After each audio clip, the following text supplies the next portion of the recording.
आता एक आपण बघितला झिरो रेट सप्लायचा इनपुट टॅक्स क्रेडिटचा रिफंड. दुसरा रिफंड कसला आहे, जो आता सेक्शन 54(3) मध्ये ITC रिफंड आहे. एक कसा झिरो रेट सप्लायचा आणि दुसरा कसला आहे तर ॲक्युम्युलेटेड क्रेडिट जे असतं केव्हा असतं की आउटपुट टॅक्स समजा माझ्याकडे 5% आणि जे मॅन्युफॅक्चर ॲक्च्युली हे कोणाला येईल, हे मॅन्युफॅक्चरच्याच केसमध्ये ॲप्लिकेबल आहे, ट्रेडरच्या नाही. ट्रेडर कसा होता 18% गुड्स घेईल 18% विकेल, 12% GST वाले गुड्स घेईल 12% विकेल. पण मॅन्युफॅक्चररला असं होतं की तो समजा ABCDEF काय प्रॉडक्ट गुड्स सर्व्हिस घेत असेल आणि त्यातून तो प्रॉडक्ट पी बनवत असेल, त्याचे रेट 5% आणि इनवर्ट सप्लायचे रेट त्याचे 5, 12, 18 असतील, तर त्याच्या इलेक्ट्रॉनिक क्रेडिट याला जो ITC जमा होतो त्यातूनच त्याचा आउटपुट टॅक्स जो कलेक्ट झाला 5% हा भरला जाऊन पण त्याच्या क्रेडिट याला अमाऊंट शिल्लक राहते. जो इनवर्ट सप्लायचा ॲक्युमुलेटचा आता काय साठलेला टॅक्स ITC क्लेम करतो, तो ITC क्लेम दर महिन्याला 100 होतो आणि टॅक्स भरला जातो 60 रुपये, 40 रुपये झाले शिल्लक. असा त्याच्याकडे इनपुट टॅक्स जास्त येत राहतो आणि आउटपुट टॅक्स हा कमी कलेक्ट होतो. मी 100ची वस्तू जरी 200ला विकली पण 100वरती जमा होणारा टॅक्स जो आहे तो जर माझा समजा 20 रुपये आणि हा कलेक्ट करून जर मी 10 रुपये कलेक्ट करतोय 200वरती टॅक्स, तर माझ्याकडे काय होईल 10 रुपये शिल्लक राहणार आहेत ना. आलं लक्षात. 89(5) हा रूल केव्हा लागतो, ज्यावेळेस इन्व्हर्टेड टॅक्स स्ट्रक्चर आहे, म्हणजे आउटवर्ड सप्लायला जो टॅक्स रेट आहे तो 5% आहे आणि इनवर्ट सप्लायचा जो टॅक्स रेट आहे मॅन्युफॅक्चरिंग करणाऱ्या व्यक्तीचा त्याला जे इनपुट लागतात त्याचा जो टॅक्स रेट आहे तो 5, 12, 18, 28 जे काय असेल. त्यामुळे त्याच्याकडे इलेक्ट्रॉनिक क्रेडिटला दर महिन्याला जे क्रेडिट जमा होतं त्यातून त्याचा आउटपुट टॅक्स जो आहे 10 रुपये हा भरला जातो आणि इनवर्ट सप्लायचा टॅक्स 20 रुपये होत असेल तर त्याच्याकडे 10 रुपये, 8 रुपये, 6 रुपये हे दर महिन्याला शिल्लकच राहतात. आणि असं करत ते हळूहळू करत मग 100, 200, 300 होत राहतात. मग हे जे क्रेडिट जमा आहे ते जमा असलेल्या क्रेडिटचा त्याला रिफंड घेण्याचा अधिकार हा सेक्शन 54(3) मध्ये क्लॉज 2 मध्ये दिलेला आहे. As per the above provision हा अधिकार आहे आणि त्याकरता रूल बनवल्या गव्हर्नमेंटनी प्रोसिजर करायची आहे ऑनलाईन आणि त्याचा रूल आहे 89(5). या रूलमध्ये जो फॉर्म्युला दिलेला आहे तो फॉर्म्युला असा आहे की तुम्ही काय करा, रिफंड किती मिळेल हे कसं कॅल्क्युलेट होईल, तर turnover of inverted rated supply of good services into net ITC आणि खाली ॲडजस्टेड टोटल टर्नओव्हर मायनस करायचं आहे tax payable on such inverted rated supply of goods and services. आता पूर्वी एवढाच फॉर्म्युला होता, त्यानंतर ह्या फॉर्म्युल्यामध्ये सुधारणा करून multiply by net ITC availed on input and input services या सर्व्हिसेस पण इन्क्लूड केलेल्या आहेत. आणि आता या सुधारित फॉर्म्युल्यानुसार जास्त अमाऊंटचा रिफंड हा टॅक्सपेअरला मिळतो. ओके. आता ह्याप्रमाणे बघा जे शब्द वापरले तिकडे की नेट ITC, तर याचा अर्थ या फॉर्म्युला करता काय आहे, तर नेट ITCचा अर्थ आहे shall mean input tax Beed availed on inputs during the relevant period. जो ITC अवेल केला आहे तो घ्यायला सांगितला आहे इकडे. अदर दॅन हे जे 4A 4Bचे आहे, म्हणजे हे वेगळं ट्रान्झॅक्शन आहे. समजा मी हे करतच नाही, समजा मी डीम एक्सपोर्ट आणखीन मर्चंट एक्सपोर्ट करतच नाही, तर माझ्याकरता ह्याचा काही विषयच नाही. नेट ITC काय आहे, सपोज मी ते तुम्हाला सांगितलं इकडे की मी ABCD वेगवेगळे इनपुट घेतो आणि त्यातनं P बनवतो. आता माझ्याकरता P साठी मी जे काय घेतलेलं आहे ते, पण समजा मी K पण बनवत असेल, K पण बनवतो, माझ्याकडे P आणि K दोन्ही आहे. K काय इन्व्हर्टेड स्ट्रक्चर नाही आहे, K हे नॉर्मल टॅक्स स्ट्रक्चर आहे आणि P हे इन्व्हर्टेड टॅक्स स्ट्रक्चर आहे. पण परचेस जेव्हा करतो तेव्हा म्हणजे त्या रिलेव्हंट पिरियडमध्ये इन्व्हर्ट सप्लाय सगळ्याचा येणार आहे ना. मग इथे तो काय म्हणतो, net ITC shall mean input tax availed on inputs during the tax period relevant period. During period सगळा काय घ्यायचा, नेट ITC घ्यायचा आणि जे दिलेलं आहे adjusted total turnover relevant period जसं अगोदर घेतलं आपण तसंच घ्यायचं, त्यात काही चेंज नाही. नेट ITCचा अर्थ जो इथे दिला आहे तसाच घ्यायचा. आता यामध्ये the turnover of state excluding turnover of services, add the turnover of total supply of services made, हे अगोदरचा आपला फॉर्म्युला जो आहे ना ॲडिशनल टर्नओव्हरचा तोच राहील इथे पण तोच दिलाय खाली. आता याचं एक्झाम्पल बघा. प्रॉडक्ट ए आहे, बी आहे, सी आहे. हा टर्नओव्हर दिलाय त्याचा किती आहे, आउटपुट टॅक्स रेट दिला आहे, ITC अवेल दिला आहे आणि इनपुट गेटची रेट दिलेला आहे. आउटपुट किती आहे 5, 5, 18 आणि हे दिलेलं आहे असं. ABC हे काय, super engineering works registered supplier in Haryana. हे काय करतात, टॅक्सेबल गुड्स सप्लाय करतात विद इन द स्टेट आणि खाली काय माहिती दिलेली आहे त्याविषयी. Determine the maximum amount of refund 54.3.2 प्रमाणे.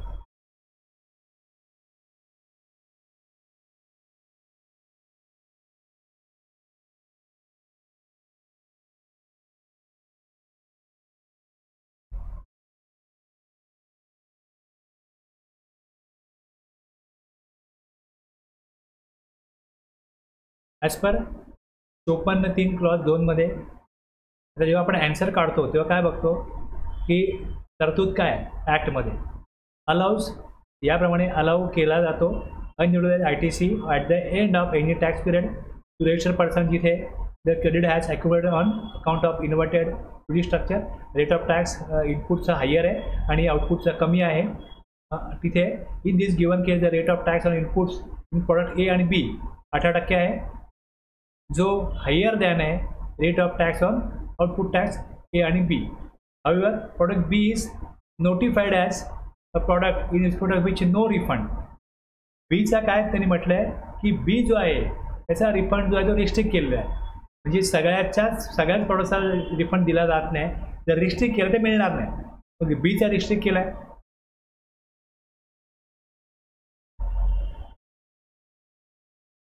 देअरफॉर ओनली प्रॉडक्ट ए जो आहे हा इलिजिबल आहे रिफंड घेण्याकरता. ओके, आता याप्रमाणे जी इन्फॉर्मेशन वर दिलेली आहे त्यांनी त्या इन्फॉर्मेशनप्रमाणे हा फॉर्म्युला आहे. Net ITC input speed availed on inputs. आता जी अमाऊंट दिली आहे वरती त्यांनी ही सगळी घेतलेली आहे, तिन्हीची घेतलेली आहे.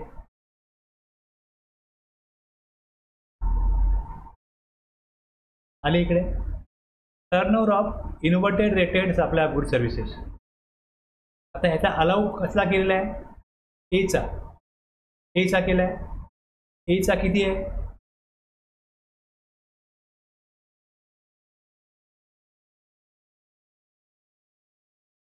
ही पहिले माहिती घेतली. फॉर्म्युला काय दिसतो बघा, turnover of inverted rated supply of good services into net ITC सगळ्यांचा घ्यायचा आहे. मग ॲडिशनल टर्नओव्हर दिला तो घ्यायचा आहे मायनस आता ह्याच्यावरती टॅक्स किती भरायचा तो घ्यायचा आहे आणि into net ITC divide by ITC available on. Net ITC किती आहे या फॉर्म्युलाप्रमाणे जेवढा आहे तो आणि ITC अवेल्ड ऑन इनपुट आणि इनपुट सर्व्हिसेस. आता हे सगळी माहिती मिळण्याकरता खाली आपण सगळं वरती जे वाचलं आहे त्यातनं हे कलेक्ट केलं की टर्नओव्हर त्याचा किती आहे 5 लाख. पुढे काय म्हटलं आहे ॲडिशनल टर्नओव्हर, मग इथे 5, 3,50,000 प्लस 1 हे सगळं येईल त्यामध्ये. हा तिघांचा येईल, हे तुम्ही तिन्ही मिळून घेणार ना additional turnover.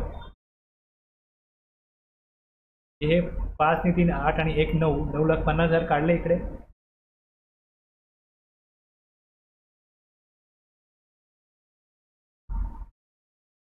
Tax payable on inverted rated supply of goods and services product A. याच्यावरती टॅक्स भरणं किती आहे तर 25,000. आउटवर्ड सप्लाय 5 लाख केलं ना, त्याच्यावर त्याला 5% टॅक्स द्यायचा आहे, तो 25,000 आहे. तो लागणार आहे आपल्याला इकडे फॉर्म्युलामध्ये की tax payable on such inverted rated supply किती आहे, म्हणजे 5 लाख जी अमाऊंट काढलेली आहे ही याच्यावरती जो भरणा करायचा आहे आउटपुट टॅक्स भरायचा आहे तो 5 लाख आहे, सॉरी 25,000 आहे. 5% आहे म्हणजे 25,000 आहे. आणि मॅक्झिमम रिफंड जेव्हा आपण काढायला जाऊ तेव्हा फॉर्म्युला काय येतो, मग इथे टर्नओव्हर ऑफ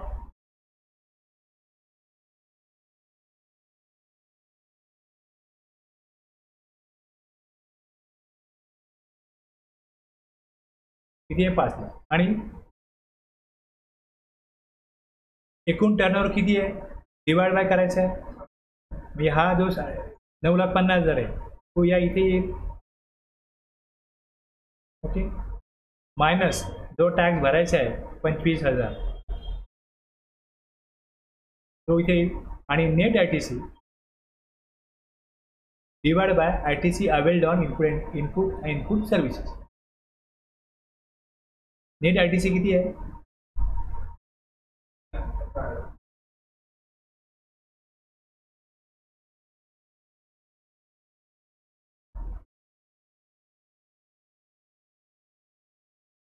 हा सगळं मिळून नेट आय टी सी आणि जर आपल्याकडे I T C availed on input services किती अमाऊंट आहे एकूण सगळी मिळून ती इथे घ्यायची तर अशा प्रकारे मग शेवटी तुम्ही या प्रकारे काढा तर ही आन्सर हे येईल 33,105 हे जे आपण 4 फिगर काढल्या याच इकडे विचारात घेतले हे 25,000 आहेत ना मायनस करायला पाहिजे हे मायनस केले आता जर ही सर्व्हिसचा काय नसेल तर येणारच नाही ही पहिले हे रिफंड घेताना सर्व्हिस विचारात घेतली जात नव्हती त्यामुळे ती पण विचारात घ्यावी म्हणून तो फॉर्म्युला सुधारित करून जास्त रिफंड देण्यासाठी म्हणजे हा फॉर्म्युला जो सुधारित केला त्या सुधारणा जी केली अमेंडमेंट जी केली त्याचा फायदा टॅक्सपेअरला द्यायचा गव्हर्नमेंटला त्यातनं मी ॲक्च्युली कोर्टाने आदेश दिला की तुम्ही त्यात ते घ्या त्यातून ती अमेंडमेंट झालेली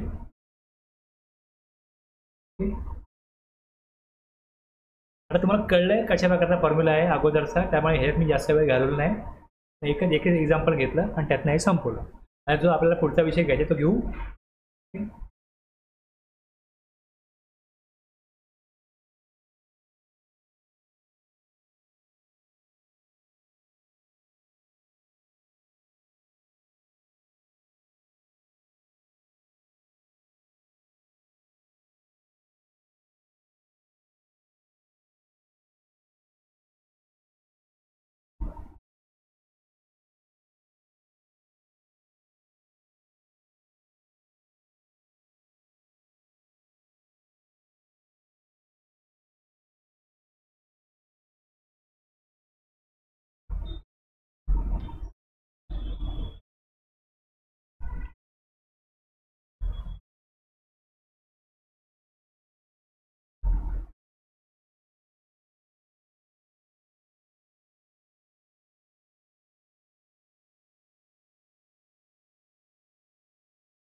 आता जो GHR 1 भरला जातो GHR 1 मध्ये काय आउटवर्ड सप्लायचा एक स्टेटमेंट आहे GHR 1 आता त्याच्यामध्ये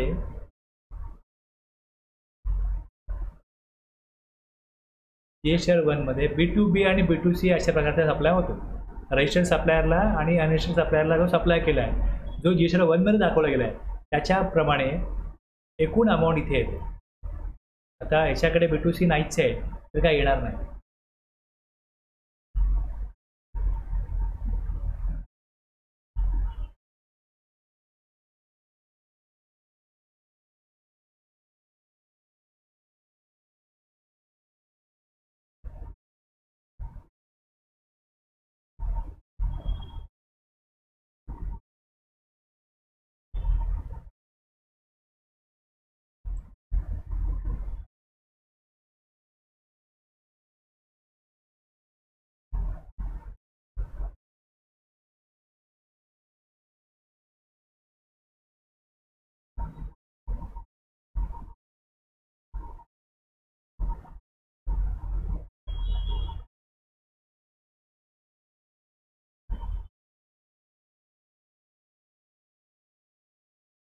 दिसतंय आता B2B आणि B2C दोन्ही असेल तर मग इथे येईल टॅक्सेबल व्हॅल्यू. आता हे राज्याबाहेर B2C सप्लाय होत नाही त्यामुळे IGST मध्ये अमाऊंट नाही आहे. इथे थोडा सप्लाय झाला आहे IGST मध्ये अमाऊंट आलेली आहे. B2C आणि B2B जे GSTR 1मध्ये वेगवेगळ्या कॉलममध्ये दाखवले जातात. प्लस एक्सपोर्ट झालं आहे ते 6A मध्ये जातं. Zero supply export on payment of tax. Except काय म्हटलं आहे supply to SEZ, supply to special economic zone त्यामध्ये येणार नाही. झिरो सप्लायमध्ये दोन्ही येतं. मग त्यांनी सप्लाय टू सेज वेगळं दाखवलं आहे आणि जिकडे IGST भरला जातो तेच इथे घेतलेलं आहे. इथे LUT किंवा बॉन्ड वापरलेला झिरो सप्लाय घेतलेला नाही आहे. तो जिकडे टॅक्स भरला जात नाही त्या व्हॅल्यू तुम्हाला आउटवर्ड सप्लायच्या इथे दिसतील 5व्या कॉलम टेबलमध्ये. हे 5वं टेबल जे आहे इकडे दिसतं zero supply without payment of IGST. इथे टॅक्स भरला झिरो सप्लाय झाला आहे 6A मध्ये गेला आहे पण तिथे LUT किंवा बॉन्ड वापरलं गेलं आहे त्याची व्हॅल्यू काय. सप्लाय टू सेज व्हॅल्यू काय. Supply on which tax is to be paid. आता जसं समजा एक व्यक्ती काही लिगल ॲडवाईस प्रोव्हाइड करतो त्याकडे GST नंबर जरी असेल तरी लिगल ॲडवाईस जर का देत असेल तर त्याची लिगल सर्व्हिस असेल तर त्याच्यावरती रिसिपिएंटनी टॅक्स भरायचा आहे. म्हणजे इथे recipient is liable to pay tax. RCM तिथे लागू होतो. मग त्यामध्ये आउटवर्ड सप्लाय जो दाखवेल तो काय दाखवेल की माझी व्हॅल्यू किती आहे. मी बाबा 10,000 सर्व्हिस दिली 10,000चे गुड्स दिले त्याच्यावर टॅक्स कोणाला भरायचा आहे रिसिपिएंटला. अशी केस जर असेल तर ती व्हॅल्यू इथे येते. सप्लाय झाला पण टॅक्स जमा करण्याची जबाबदारी सप्लायरची नाही आहे. तर GSTR 1ला ते रिपोर्ट होईल. इथे पण फक्त टॅक्सेबल व्हॅल्यू विचारली आहे टॅक्सची अमाऊंट विचारलेली नाही कारण टॅक्स कोणी भरायचा आहे रिसिपिएंट. पुढे एक्झॅम्प्टेड व्हॅल्यू किती आहे. एक्झाम सप्लाय किती केला. नील रेट किती केला. नील रेट हा रेट असतो सेक्शन 9(1) नोटिफिकेशन आलं आणि त्यात रेट जर नील आला तर तो नील आहे आणि सेक्शन 11 नोटिफिकेशन आहे यात तो करमुक्त केला गेला आहे तर ती एक्झॅम्प्टेड आहे. ती इथे येईल. Non GST supply includes no supply इथे व्हॅल्यू दिलेली आहे बघा. नॉन GST किंवा नो सप्लाय इथे व्हॅल्यू आहे. एकूण मिळून व्हॅल्यू किती आहे 1,04,600. आता याच्या क्रेडिट नोट वगैरे इश्यू केल्या असतील डेबिट नोट वगैरे व्हॅल्यू वजा होऊन ही व्हॅल्यू आलेली आहे. आता हा जो इकडे 1,04,000 आहे प्लस हे दिसतं value total turnover including advance 4N + 5M minus हे दिसतंय ही व्हॅल्यू एवढी आहे 4,67,000 4,67,20,132. आता इथे ही व्हॅल्यू कशी आली. ही व्हॅल्यू मी मागे आलो इकडे इथे दिसेल याची व्हॅल्यू आणि याची व्हॅल्यू ॲड करून फायनली व्हॅल्यू मिळते. इथे व्हॅल्यू काढली मी तर इथे बघा आता हे 1,96,000 हे 2,71,00,000 B2B B2C सप्लाय मिळून त्याचे GST किती आहे.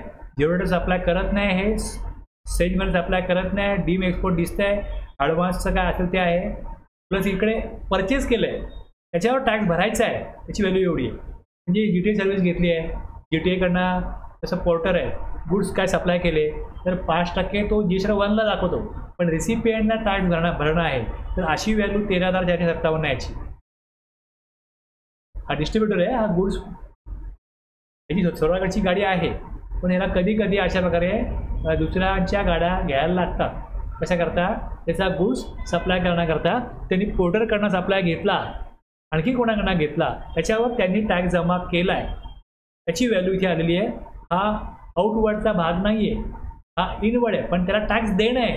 टॅक्स देणं आहे ते या 4Aचं हेडिंग बघा काय डिटेल्स ऑफ ॲडव्हान्स आणि काय म्हटलं इनवर्ड आणि आउटवर्ड सप्लायज याच्यावर त्याला टॅक्स पेबल आहे is payable on which tax is payable.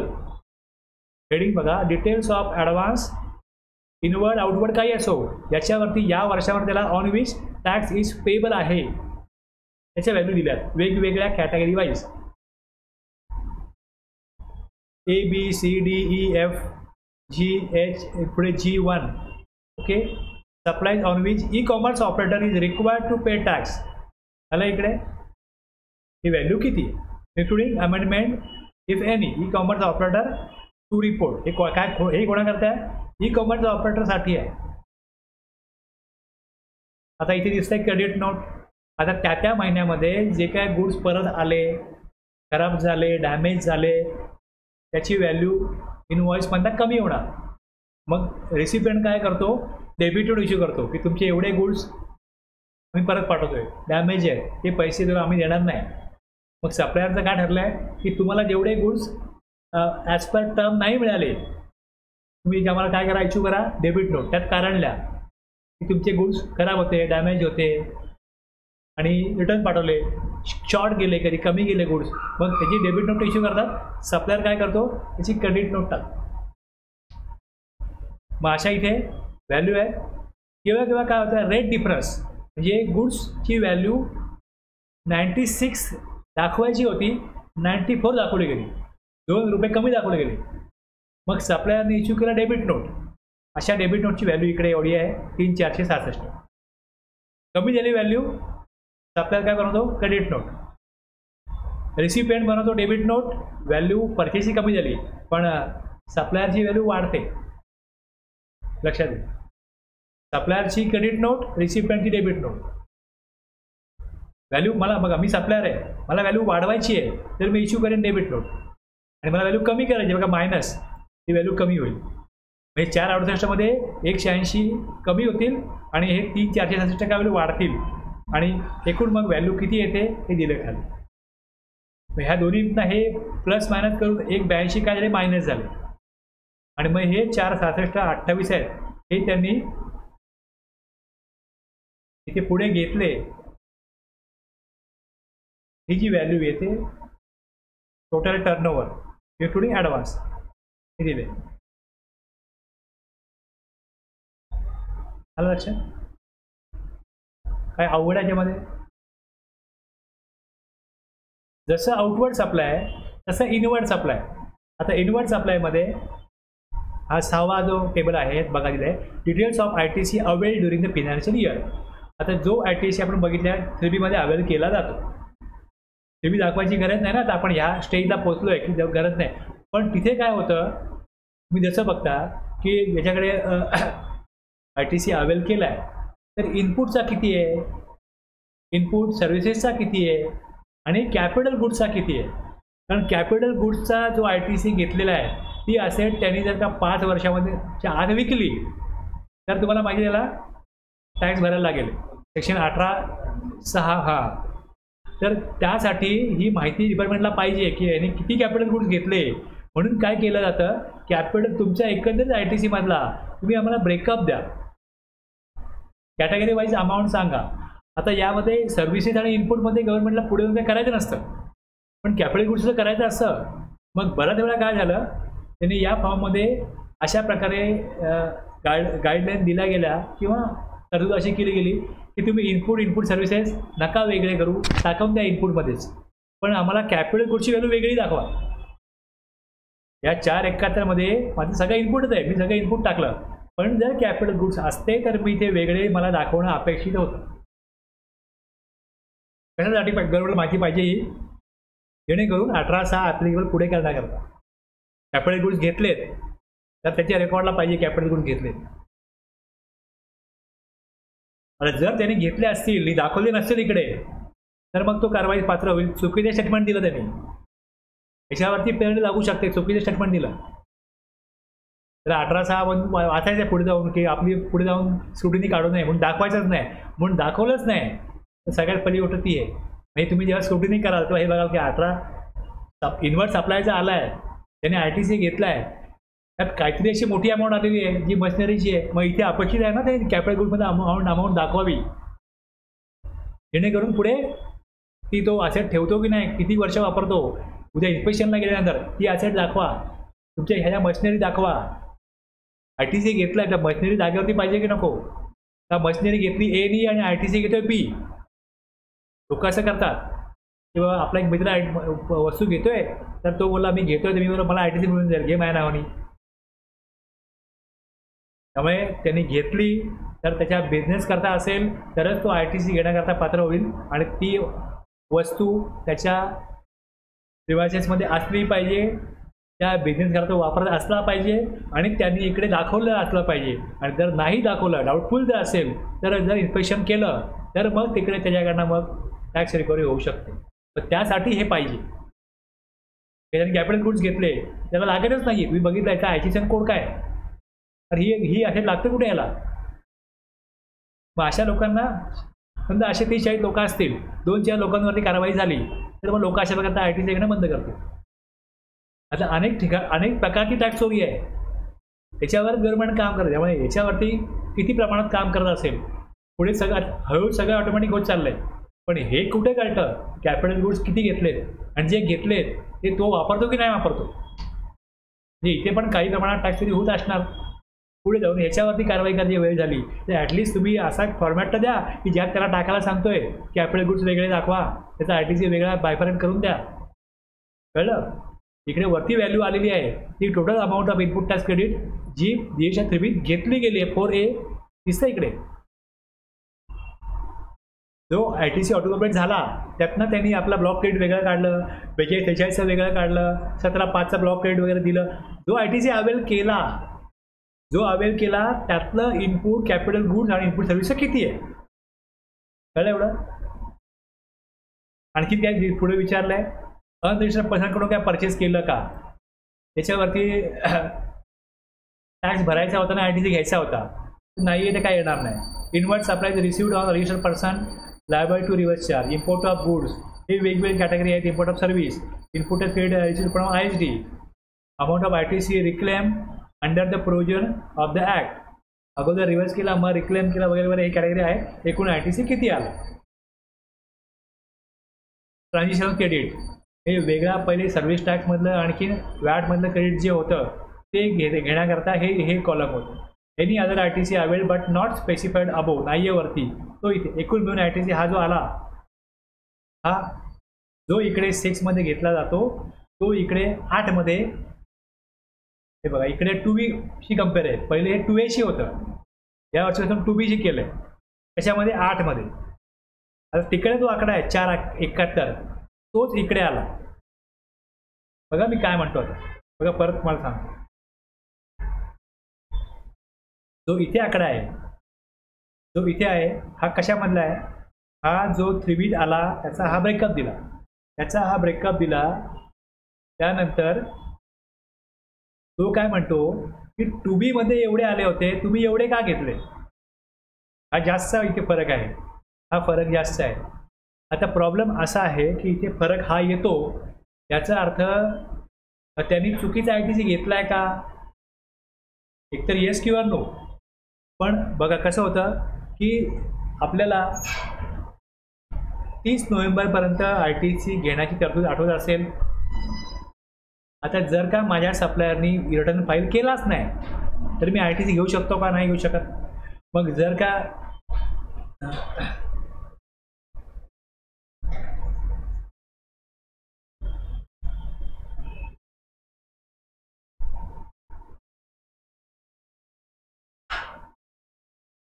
April to March हा पिरियड आहे. जर मी समजा माझ्याकडे 1 लाख रुपयाचा CGST आहे आणि 1 लाख रुपयाचा HGST आहे. ओके. माझ्या सर्व सप्लायरनी रिटर्न फाईल वेळेत केला तर काय होईल. माझा हाच आयटीसी इथे दिसेल, तो मी खाली आयटीसी क्लेम केला आहे हे दिसेल. पण समजा असं झालं की माझ्या 10,000 आयटीसी असा आहे की जो माझ्या सप्लायरनी 11 तारखेनंतर रिटर्न फाईल केलं. मार्च महिन्यामध्ये माझ्या सप्लायरनी रिटर्न फाईल उशिरा केलं तर मग तो मार्चमध्ये येणारच नाही, तो एप्रिलला येईल. आणि म्हणजे समजा पुढच्या वर्षी समजा मला असाच 1 लाखाचा आयटीसी असेल तर तिकडे हा मार्चचा मी एप्रिलला केला तर इकडे माझा मग तो 10,000 आल्यामुळे 1,10,000 व्हायला पाहिजे ना.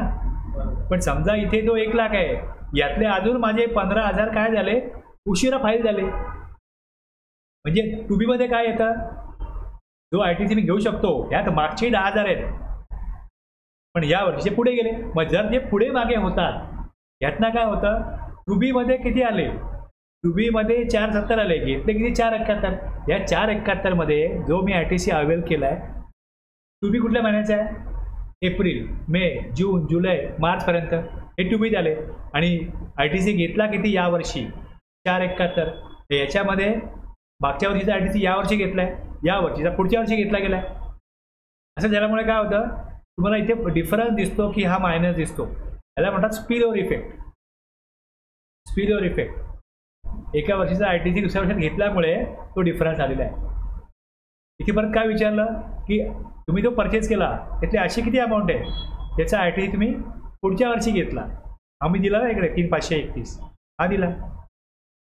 ही जी अमाऊंट आहे यातनं आता पुढे घेतला, तर पुढे घेतला, मायनस झालं ते. याच्यामध्ये 2 ऑप्शन पाहिजे होते की असा कुठला ITC आहे की जो मागच्या वर्षी तो यावर्षी घेतला, आणि असा किती आहे तो यावर्षी तो पुढच्या वर्षी घेतला.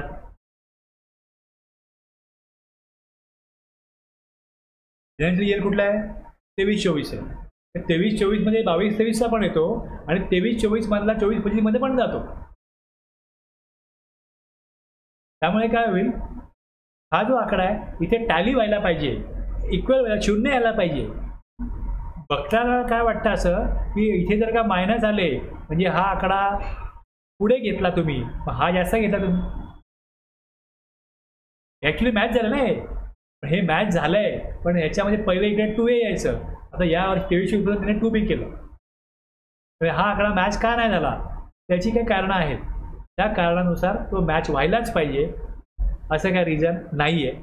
आता जर तुम्ही हा जो तुम्हाला टेबल आहे म्हणजे 8 ITC कुठला आहे, 6 आणि 8, याच्यावर तुम्हाला यूट्यूबला शेकडो व्हिडिओ मिळतील. तुम्ही ते बघाल, वेगळ्या लोकांची ओपिनियन बघाल, तर तुम्हाला हे पॉईंट मुद्दे क्लिअर होतील. लक्षात घ्या. म्हणजे GSच्या 9वरती असे व्हिडिओ पण मिळतील यूट्यूबला तुम्हाला, प्लस तुम्हाला असे एकेका टेबलवरती बा ITC टेबल आहेत 6 आणि 8, त्याच्यामध्ये काय येतं याच्यावरही व्हिडिओ मिळतील. ते ऐकल्यानंतर तुम्हाला आणखीन माहिती, सखोल माहिती मिळेल. आलं लक्षात. आणि मग इथे ITC तुम्ही समजा एक्स्ट्रा, समजा इथे ITC तुम्ही कमी घेतला असता, समजा मी हा आकडा इथे टाकलाच नसता, जर का हा आकडा मी टाकलाच नाही, तर काय होईल, हे असं येईल. दिसतंय 22 हे सेम आहे ना, आता काय फरकच नाही. पण काहीतरी आकडा टाकल्यामुळे काय झालं,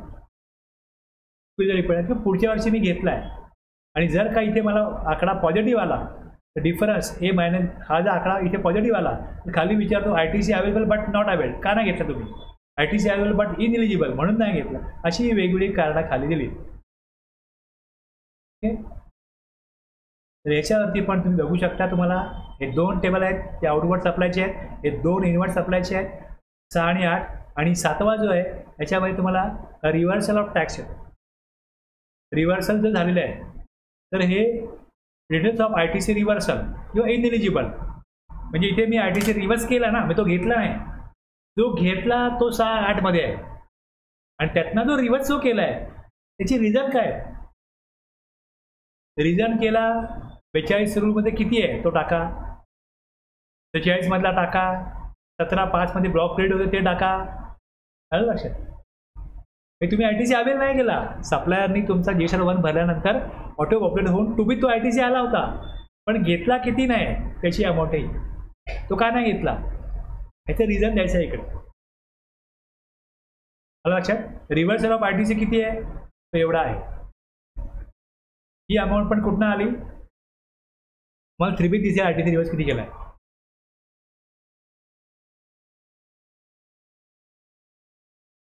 4, 5, 6, 7, 8 झाले. 9 मध्ये काय येतं, जे आउटवर्ड टॅक्स होता, टॅक्स पेबल दिसतो किती होता, हा एवढा होता. पेड थ्रू कॅश थ्रू किती भरला, आणि ITC पेड थ्रू ITC किती आहे. मी जेव्हा 3 भरतो तेव्हा मला तिकडे ITC मी सेट ऑफ करतो आणि कॅश भरतो, डिफरन्शियल अमाऊंट कॅशमध्ये भरतो. मला 100 रुपये टॅक्स भरायचा आहे, 80 ITC आहे, 23 मी कॅशमध्ये भरतो ना. अशी 12 महिन्याची एकूण अमाऊंट किती आहे भरायला आलेली टॅक्स पेबल, ती इकडे दिलेली आहे 12 महिन्याची, एप्रिल टू मार्च 23-24ची. त्यावरती उशिरा रिटर्न फाईल केलं, इंटरेस्ट भरला का काय, इंटरेस्ट भरला, लेट फी भरली आहे, ही माहिती भरलेली आहे. आणि पेड थ्रू कॅश, आता हे मला कॅशमधनं भरायला लागतात ना, त्यामुळे हे कॅशमधनं भरले गेले. आणि टॅक्स जो कॅशमधनं भरला, पेड थ्रू ITC किती भरला, कॅश किती भरला, याचं हे स्टेटमेंट आहे, हे ऑटोमॅटिक यामध्ये येतं.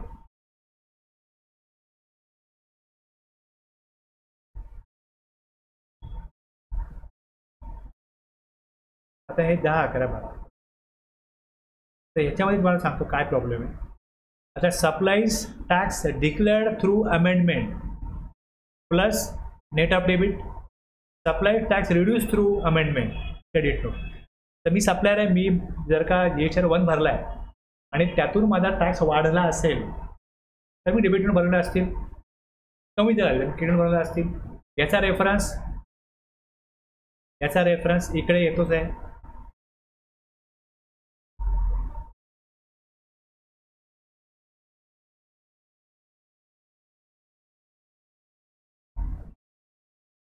दिलं म्हणजे असं जाणार अर्थ आहे.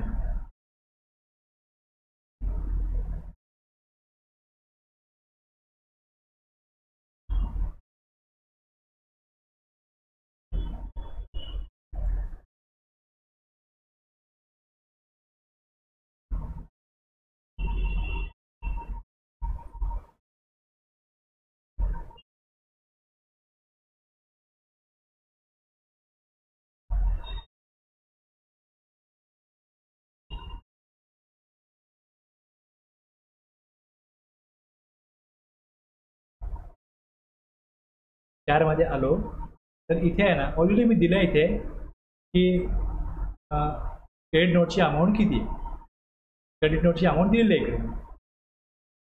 आता यांना इथे काय अपेक्षित आहे, 10 मध्ये काय अपेक्षित आहे,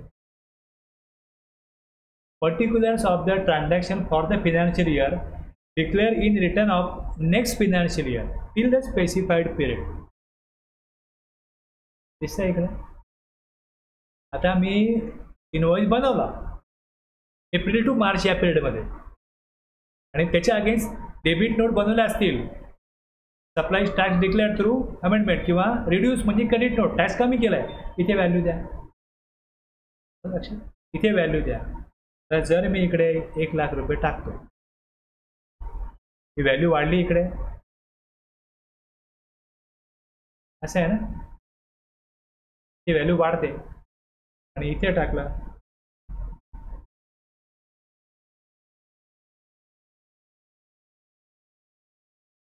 कळलं.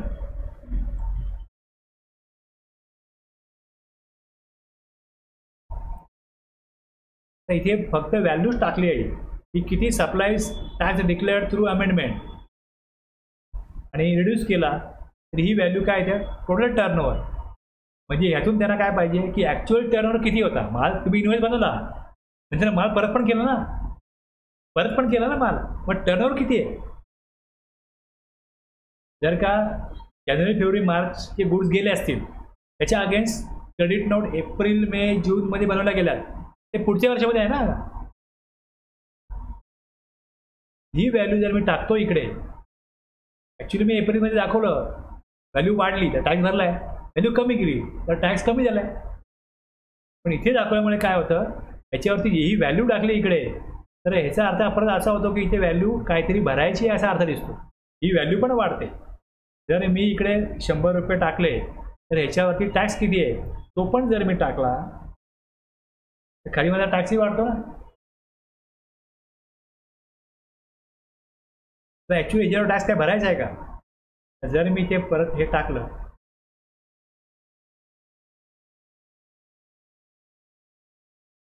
तर हे सेव्ह होणार नाही, हे सेव्ह कारण की भरून झालं आहे माझं. ओके. आता जर का ह्याच्यामध्ये काय टॅक्स भरायचा असेल तर मग इथे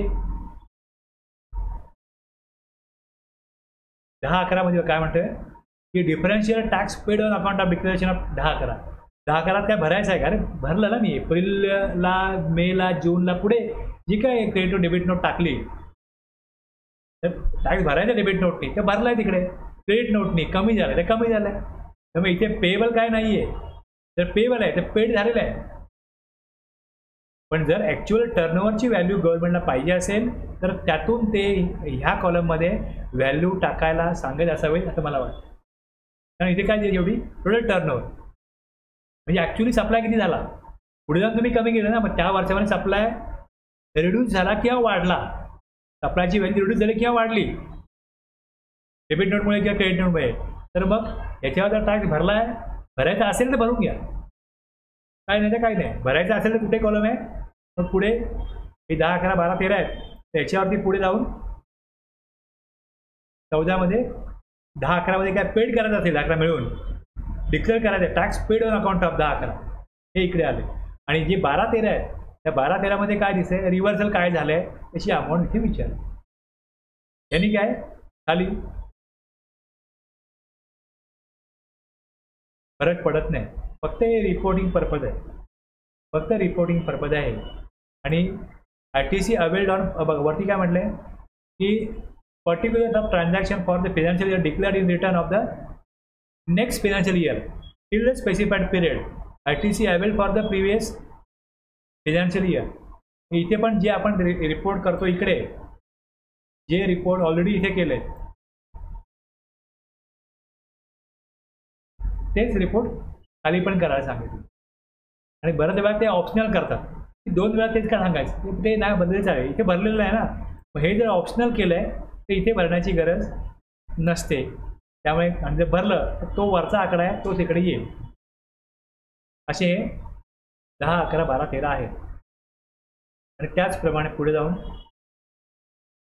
15 मध्ये डिमांड रिफंडमध्ये काय केलं ते अमाऊंट येईल, नसल्यास काय येणार नाही. इथे supply received from composition taxpayer किती आहे, मी काय परचेस केलं आहे का, received from supply received from deemed supply under section 143 good send on approved basis but not return, याची व्हॅल्यू इकडे द्यायला सांगितलं.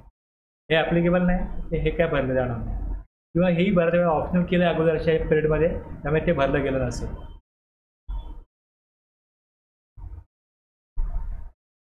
एचएसएन वाईज समरी इनवर्ड सप्लायची ऑप्शनल केलेली आहे. आउटवर्डची समरी विचारले की वर्ड जो सप्लाय दाखवला आहे तुम्ही त्याच्यामध्ये प्रत्येक एचएसएन वाईज समरी टाका. एचएसएन वाईज समरी ही मॅन्युअली भरायला लागते, त्याला खूप वेळ लागतो आणि भरायला लागतं. बाकी सगळ्यात तिकडून भरून आलेलं असतं. फक्त मला ही जी व्हॅल्यू आहे त्याचा इथे ब्रेकअप टाकावा लागतो. काय हा अमाऊंट, ही अमाऊंट टाकली का मग ती अमाऊंट ॲटोमॅटिक ह्या 8 मध्ये येते. त्या 8 मध्ये इथे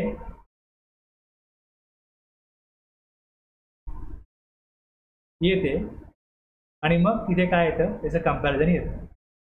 दाखवत नाही व्हॅल्यू इकडे.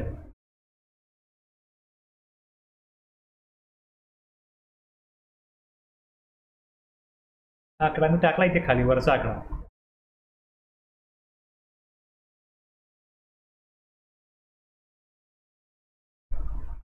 दिसतंय आला आता वरती, मग त्याची तो कम्पेअर होतो. जो तिथे भरला का तो येणार, तो नाही भरता येणार नाही. तो भरला का मग हे येईल. जर हे भरलं मी तरच खाली इफेक्ट येईल. म्हणजे हे इतकंच टाईप केलंय, 6 मध्ये टाईप केलं आणि हे टाईप केलंय. बाकी जे आलंय म्हणजे जर मी GSTR 1 आणि 3B प्रॉपर भरले असतील तर इथे मला फार काय करावंसं लागेल. रिव्हर्सल विचारलंय तर रिव्हर्सलमध्ये मी टाकू शकतो रिव्हर्सल मी किती केलं. ही ॲडिशनल इन्फॉर्मेशन गव्हर्नमेंटला पाहिजे. बाकी सगळी माहिती त्यांच्याकडे आहेच. पण जर का 2 करोडपर्यंत टर्नओव्हर असतो, त्यांनी जे काय भरले त्याच्या आधारे तुम्हाला सोडून निघावं लागेल. 9 मिळणार नाही, कारण 9 भरत नाहीत. बाकी सगळी माहिती ही ऑटोमॅटिक येते. मी जर का 2 करोडपर्यंत टर्नओव्हर असेल आणि GSTR 9 त्यांचा ऑप्शनल केला असेल तर मग तुम्हाला इथे कॅपिटल गुड्सची माहिती मिळणार नाही. नको गव्हर्नमेंटला अप टू 2 करोड नको माहिती. ती रिव्हर्सल काय केलं आहे ती माहिती नको. म्हणजे जी माहिती आलेली आहे त्यांनी ऑल्दो GSTR 9 नाही भरला, ही माहिती मिळेल ना त्या पोर्टलला तुम्हाला, याच्या आधारेच कुठे करायला लागेल. आणि जी बाकी माहिती भरली आहे ती भरली आहे, थोडी तुम्हाला ती उपयोगी पडली तर घ्या.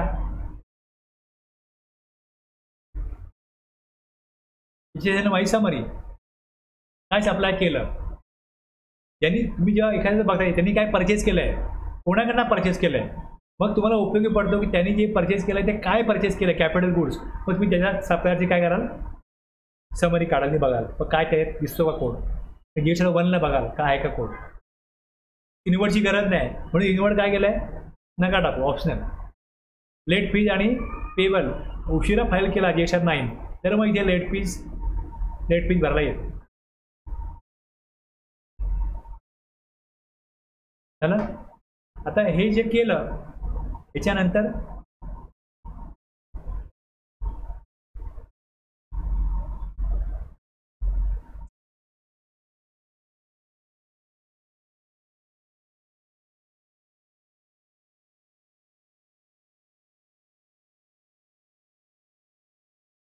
दिसते फाईल नाही आहे 9C. 9C मध्ये काय असतं असं आज जाऊन तुम्हाला दिसत नाही. हे दिसतं इकडे download GST 9C table delivered from GST 9 PDF दिसतं इकडे. आता याची युटिलिटी असते ती डाउनलोड करायची प्लस इकडे बॅलन्स शीट आणखी प्रॉफिट अँड लॉस हे भरायचं, हे दिलं आणि हे टाकायचं. असं कॉलम येत नाही तिकडे. आता मी डाउनलोड केली युटिलिटी एक्सेलला अशा प्रकारे येते, एक्सेलला येते आणि यातनं एक फाईल बनते ती अपलोड करायला लागते. त्याच्या अगोदर मला प्रॉफिट अँड लॉस आणि बॅलन्स शीट टाकायला लागतं आणि मग फाईल टाकतो. झालं GST 9C झाला. इथे बघता येत नाही 9 सारखं. 9C मध्ये ही जी फाईल आहे एक्सेलची यामध्ये पहिले मी नाव टाकलं माझं, GST नंबर टाकला आणि वर्ष इथे चूज केलं. मग पुढे जाऊन इथे मला काय विचारलं आहे रिकन्सिलिएशन ऑफ ग्रॉस टर्नओव्हर. रिकन्सिलिएशनचा अर्थ काय असतो की इथे काय दोन्हीकडे चेक करून सांगा आम्हाला काय. रिकन्साईलचा अर्थ आहे ना रिकन्साईल करा, म्हणजे मी बँकेच्या एंट्रीज माझ्या सॉफ्टवेअरमध्ये केल्या आणि बँकेमध्ये किती पैसे आलेत हे दोन्हीकडचं मी क्रॉस चेक करतो, त्याला म्हणतात बँक स्टेटमेंटचं रिकन्सिलिएशन. आलं लक्षात. माझ्याकडे ॲक्च्युली माल किती आला हा एवढा आला आणि सप्लायर काय दाखवतो किती मला माल पाठवला, तर हे मी टॅली करून बघतो, याला म्हणतात रिकन्सिलिएशन. कळलं ना. दोन ठिकाणची माहिती जी असते ती आपण त्याच्या ताळमेळ घालतो, याला म्हणतात रिकन्सिलिएशन. एवढं क्लिअर आहे. तर त्याप्रमाणे इकडे हे कशा करता केलं आहे reconciliation of turnover declaring audited financial statement म्हणजे इन्कम टॅक्सचे ऑडिट आहे त्यातली व्हॅल्यू किती आहे आणि GST मधली व्हॅल्यू GST 9 मध्ये किती आहे दिसतं इकडे किती व्हॅल्यू आहे. Turnover including export as per audited financial statement for the state duty. आता इकडे ज्यांचं अकाउंट जास्त स्टेटमध्ये बिझनेस जर असेल तर इन्कम टॅक्समध्ये एकच नंबर आहे. मग या स्टेटचा किती अमाऊंट आहे ते टाकतील ऑडिट रिपोर्टमध्ये. आणि GST 9 तुमचा ह्या नंबरचा आहे ना महाराष्ट्रातल्या, मग त्यातला GST 9 ची व्हॅल्यू किती आहे दिसते इकडे. Turnover declare in annual GST 9 मध्ये किती आहे हाय फरक किती आहे 0.38 इग्नोरेबल आहे. जर याच्यामध्ये काय फरक येत असेल तर ही कारणं आहेत. अनबिल्ड म्हणजे टर्नओव्हर दाखवण्याची पद्धत इन्कम टॅक्समधली वेगळी आहे आणि GST मध्ये वेगळी आहे. GST मध्ये मी ॲडव्हान्स घेतला आहे तर मला ॲडव्हान्सची व्हॅल्यू दाखवायला लागते, त्यावर टॅक्स भरायचा. मग इथे व्हॅल्यू जर का कमी आली इथे तर अनबिल्ड रेव्हेन्यू इथे काय ॲडव्हान्स आहे, असे वेगवेगळे ऑप्शन आहेत. या वेगवेगळ्या ऑप्शनमुळे काय येतं फरक येऊ शकतो, त्यामुळे त्या ऑप्शनमुळे तो फरक ॲडजस्ट केला जातो. ओके कळलं तुम्हाला. याच्यावरती पण ह्या टॅबवरती पण यूट्यूबला व्हिडिओ मिळतील की याच्यामध्ये हे कशा प्रकारे वापरायचं. आता आपल्या उपलब्ध वेळेनुसार तुम्हाला हे बाकीचे एक्सप्लेन नाही करत, फक्त एवढं लक्षात घ्या इन्कम टॅक्समध्ये किती दाखवलं आहे ऑडिट रिपोर्टमध्ये टर्नओव्हर आणि GST 9 मध्ये किती आलं. हा मॅच झाला म्हणजे बरोबर केलं आहे काम आहे. जर ह्यात काय फरक पडला तर इथे ह्या शीटला वेगळ्या शीटला reason for unreconciled difference reason number 1 हे पर्सन नंबर रिझन नंबर 1 दिसते. इथे पुढे reconciliation of turnover declare in audited annual report with turnover declare in annual return he value दिसते. एक्झामची व्हॅल्यू किती आहे ह्यात दिसतं ना एक्झामची व्हॅल्यू किती आहे आणि इथे किती आहे.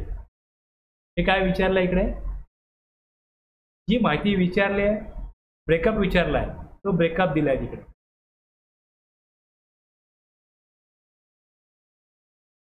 ह्यात काय फरक असेल, रिझन सांगा. पुढे जाऊन काय विचारलंय, rate wise tax liability. Rate wise सांगा. 5% किती अमाऊंट होती, 12% किती होती, मग त्याच्यावर सीजीएसटी किती, एजीएसटी किती, आयजीएसटी किती, हे दिलेलं आहे.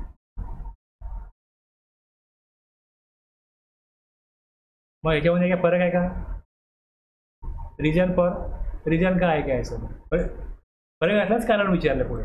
मग पुढे आलो, additional amount payable but not paid due to reason specified under table 6, 8 आणि 10. काही लायबिलिटी असेल तर मग इथे ती अमाऊंट दिसेल. मग पुढे ITC. आता ITC मध्ये आलो आपण, किती ITC अवेल केला, आणि हा इन्कम टॅक्सला काय दाखवलं आहे, इथे काय दाखवलं आहे. बस आता जो ITC दाखवला आहे,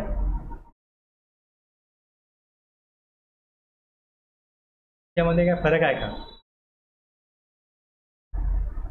मग पुढे गेलो, आता याच्यामध्ये हे टेबल जे आहे हे ऑप्शनल केलं आहे, की जे तुम्ही इनवर्ट सप्लाय घेतला आहे तर त्यामध्ये purchases, freight carriage, power and fuel, हे वेगवेगळ्या रेंटचा किती आहे, इन्शुरन्स एक्सपेन्स आहे, हे सगळं आम्हाला ब्रेकअपमध्ये आहे. नाही भरलं जात हे, कारण की हे ऑप्शनल केलं.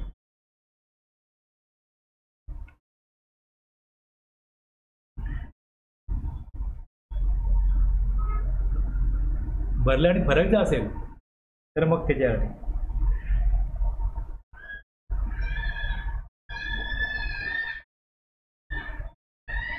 अमाऊंट पेबल जर काय असेल, ITC जास्त घेतला असेल तर मग हे भरायला येतं, काय नाही तसं.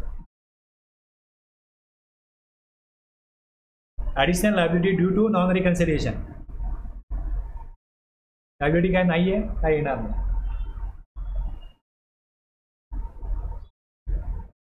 तुलनेने जे 9C सोपा असतो, त्यात काय नाही आहे फार काय असं, फक्त ते ऑडिट रिपोर्टची बघा. आता प्रॉब्लेम पण असा आहे ना, तर हा ITC किती घेतला, इन्कम टॅक्समध्ये दाखवायला कॉलम आहे, त्यामध्ये त्यांनी दाखवलंच नसतील तर मी काय करणार,